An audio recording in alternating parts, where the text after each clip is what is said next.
بسم اللہ الرحمن الرحیم۔ السلام علیکم ناظرین، میں ہوں حسان خان اور آپ دیکھ رہے ہیں شاندار تاریخ۔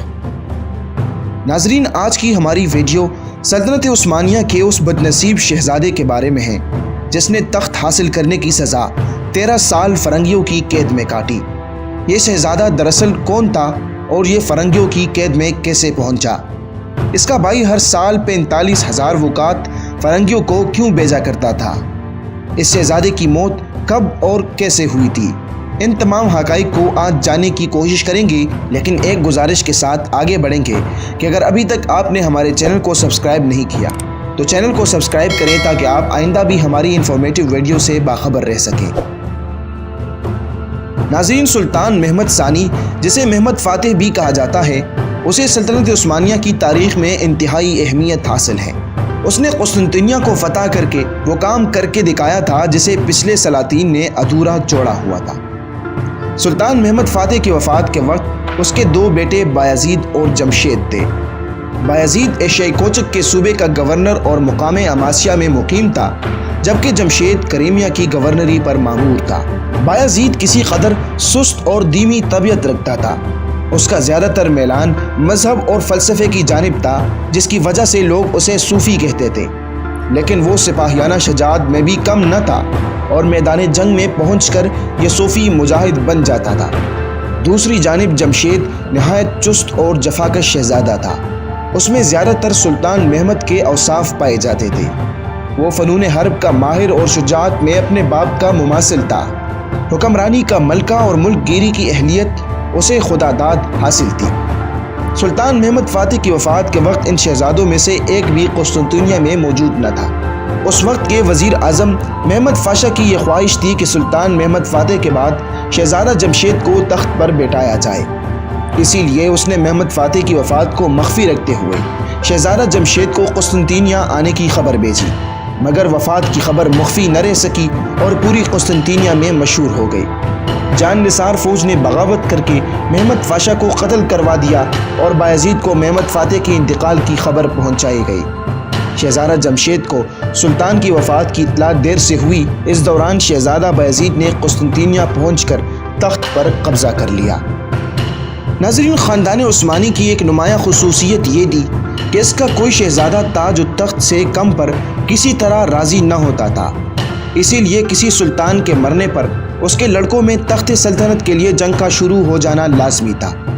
چنانچہ اس موقع پر بھی اگرچہ بایزید تخت پر قابض ہو چکا تھا اور تمام فوج اور امرائے دولت نے اس کی حمایت کا اعلان بھی کر دیا تھا، تاہم شہزادہ جمشید نے علم بغاوت بلند کر دیا اور جنگ چھڑ گئی۔ وہ جانتا تھا کہ اس کے والد نے جو خونی قانون دستور سلطنت میں داخل کر دیا ہے، اس کی وجہ سے اس کی جان ہر وقت خطرے میں ہے، لہٰذا اطاعت قبول کرنے کے بعد بھی اسے بایزید کی طرف سے اطمینان نہیں ہو سکتا۔ اعلان جنگ سے قبل اس نے یہ تجویز پیش کی تھی کہ سلطنت 2 حصوں میں تقسیم کر دی جائے، یورپ کے صوبے بایزید کی حکومت میں رہیں اور ایشیا کی صوبوں پر جمشید کی حکومت تسلیم کر لی جائے، لیکن بایزید نے اس تجویز کو مسترد کر دیا تھا۔ اب شہزادہ جمشید کے پاس لڑائی کے سوا کوئی چارہ نہ تھا۔ 20 جون 1481 عیسوی کو احمد کدک پاشا نے جمشید کو شکست دی، جس کے بعد وہ بھاگ کر سلطان مصر کی دربار میں پناہ گزین ہوا۔ دوسری سال مصر کی فوجی مدد کے ساتھ وہ پھر واپس ہوا اور ایشیائی کوچک کے بعض ترکی سردار اس کی حمایت میں کھڑے ہوئے، لیکن اس مرتبہ بھی اسے شکست کھا کر وطن چھوڑنا پڑا۔ اب کی بار وہ بجائے مصر کے روڈس پہنچا تاکہ وہاں سے مدد لے کر سلطنت عثمانیہ کے یورپین مقبوضات میں داخل ہوں اور اثر نو قسمت آزمائی کی جائے۔ روڈس کا سردار ڈی ابوسن ایک نہایت چالاک اور غدار شخص تھا۔ اس نے ایک طرف تو شہزادہ جمشید کو مدد دینے کا وعدہ کیا اور اس سے یہ معاہدہ کرایا کہ بصورت کامیابی وہ روڈس کو بعض مخصوص اور اہم مناعات عطا کرے گا، اور دوسری طرف سلطان بایزید سے یہ طے کیا کہ 45,000 وقات سالانہ کے عوض وہ جمشید کو نظر بند رکھے گا۔ چنانچہ 7 برس تک یہ بد نصیب شہزادہ روڈس اور پھر فرانس کے مختلف مقامات میں ظاہری احترام کے باوجود دراصل ایک قیدی کی طرح زندگی بسر کرتا رہا۔ اس دوران تمام یورپ کو جمشید کے معاملے سے دلچسپی پیدا ہو گئی تھی اور متعدد بادشاہوں نے شہزادے کو حاصل کرنے کے لیے ڈی ابوسن سے مراسلے شروع کر دیے تھے۔ وہ چاہتے تھے کہ اسے بایزید کے مقابلے میں کھڑا کر کے سلطنت عثمانیہ کو نقصان پہنچایا جائے، لیکن ڈی ابوسن 45,000 وقات سالانہ کی رقم سے دستبردار ہونے کے لیے تیار نہ تھا۔ وہ معاملے کو آمدن طول دیتا رہا۔ اس درمیان میں اس نے شہزادہ جمشید کی ماں اور بیوی سے بھی، جو اس وقت قاہرہ میں مقیم تھی، خط و کتابت شروع کر دی تھی اور انہیں یقین دلایا تھا کہ اگر 20,000 وقات ادا کر دیے جائیں تو شہزادہ فوراً قاہرہ پہنچا دیا جائے گا۔ ڈی ابوسن کے وعدے پر اعتماد کر کے ان خواتین نے یہ رقم اس کے پاس بھیج دی تھی، مگر مبارزین یروشلم کا یہ مقدس پیشوا ایفائے عہد کی پابندی سے بالا تر تھا۔ عیسائی مورخین بھی اس شرمناک فریب پر اظہار نفرت کرتے ہیں۔ بالآخر شاہ فرانس چارلس ہشتم نے جمشید کو ڈی ابوسن کے پنجے سے رہا کر کے پوپ انوسنٹ ہشتم کے پاس روما بھجوا دیا۔ یہاں بھی اس کی حیثیت حقیقتاً ایک قیدی ہی کی تھی، اگرچہ انوسنٹ نے اس کے ساتھ بڑی ہمدردی کا اظہار کیا اور اس کو اپنے محل میں عزت و احترام کے ساتھ رکھا۔ اب پوپ نے 40,000 وقات سالانہ کی رقم شہزادے کی نگرانی کے صلے میں بایزید سے وصول کرنا شروع کی اور اس کا جانشین پوپ اسکندر بورجیا ہو گیا۔ اسکندر بورجیا اپنے ہلاکت پاس جرائم کی وجہ سے عالمگیر شہرت کا مالک تھا۔ اس نے اپنا ایک سفیر سلطان بایزید کی خدمت میں بیچ کر شہزادہ جمشید کی نظر بندی سے متعلق سابق معاہدے کی تجدید کی اور اس میں ایک اہم دفعے کا اضافہ یہ کیا کہ اگر وہ سلطان کو شہزادے کی طرف سے ہمیشہ کے لیے مطمئن کر دے تو بجائے 40,000 وقات سالانہ وصول کرنے کے 3 لاکھ وقات یک مشت کا مستحق ہوگا۔ لیکن ابھی سلطان اور سفیر پوپ کے درمیان اس معاملے پر گفتگو ہو رہی تھی کہ چارلس ہشتم نے اٹلی پر حملہ کر دیا اور 31 دسمبر 1495 عیسوی کو روما میں فاتحانہ داخلہ ہوا۔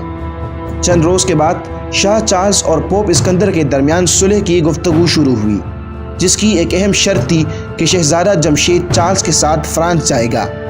اسکندر کو صلح کی خاطر یہ شرط منظور کرنی پڑی اور شہزادہ فرانسیسی فوج کے سپہ سالار کے ساتھ روما سے روانہ ہو گیا۔ اسکندر بورجیا کو اگرچہ 40,000 وقات سالانہ سے محروم ہو جانا پڑا، تاہم شہزادے کے قتل سے 3 لاکھ وقات کی خطیر رقم کا حاصل کرنا اب بھی ممکن تھا اور وہ اس خونی تدبیر میں کامیاب بھی ہو گیا تھا۔ قتل کے طریقے میں ترک اور اطالوی مورخین کے بیانات باہم مختلف ہیں۔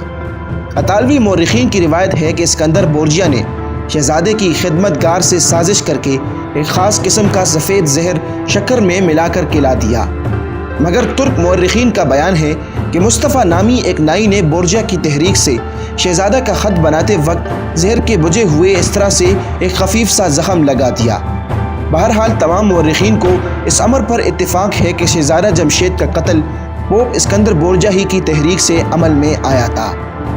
زہر کا اثر فوراً ہی ظاہر نہ ہوا بلکہ رفتہ رفتہ نمایاں ہونے لگا، یہاں تک کہ چند دنوں کے بعد فاتح قسطنطنیہ کا وہ جوان سال اور جوان ہمت فرزند، جس نے اپنی عمر کے 36 سال بھی پورے نہ کیے تھے اور جو 13 سال تک اسیری کی صعوبتیں برداشت کر چکا تھا، ایک ہی وقت پر فرنگیوں کی قید اور قید حیات دونوں سے آزاد ہو گیا۔ مورخین لکھتے ہیں کہ آخر وقت تک اسے بیوی اور بچوں کے دیکھنے کی حسرت تھی۔ اس کی آخری دعا یہ تھی، اے میرے رب، اگر دین حق کے دشمن یہ چاہتے ہیں کہ میرے ذات کو والے کار بنا کر ان تجویزوں کو تقویت پہنچائیں جو انہوں نے مسلمانوں کی بربادی کے لیے سوچ رکھی ہے، تو آج کے بعد مجھے زندہ نہ رکھ بلکہ فوراً میری روح کو اپنی طرف اٹھا لے۔ سلطان بایزید نے اس کی نعش یورپ سے منگوا لی اور اسے شاہی تزک و احتشام کے ساتھ بروسا میں سپرد خاک کر دیا گیا۔ اگر یہ ویڈیو آپ کو پسند آئی ہے تو اس کو لائک کر کے کمنٹ سیکشن میں شہزادہ جمشید اور سلطان بایزید کے بارے میں اپنے رائے کا اظہار ضرور کیجیے گا۔